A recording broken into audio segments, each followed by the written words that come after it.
আসসালামু আলাইকুম ভিউয়ার্স, আমি এখন আছি কিশোরগঞ্জ গুরুদয়াল কলেজের সামনে। তো মুক্ত মঞ্চ, তো লাইফে ফার্স্ট এই কিশোরগঞ্জে আসা হলো আমার। তো আসলে এখানে পরিবেশটা অনেক সুন্দর। আমি যত লাইফে ফার্স্ট আসলাম তো দেখে খুবই মুগ্ধ হলাম। তো এদিকে কিন্তু শহর সাইড দেখতে পাচ্ছেন, আর এদিকে হচ্ছে মুক্ত মঞ্চ। এলাকাটা খুবই সুন্দর। তো আমি এখানে মেন শহর আছে, তো আমি এখন কলেজ মাঠের এখানে আছি। তো এখানকার যে পরিবেশটা তো অনেক সুন্দর। আর এখানে ঘুরতে আসলাম আজকে হঠাৎ করে। সাথে আমাদের খালিদ ভাই আছে।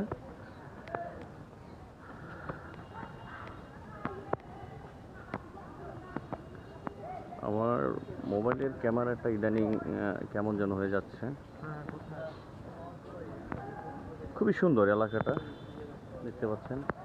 আসলে আমি ভিডিও করার সময় নেই, জাস্ট আমি একটু ভিডিও করলাম আর কি, দেখতে পাচ্ছেন।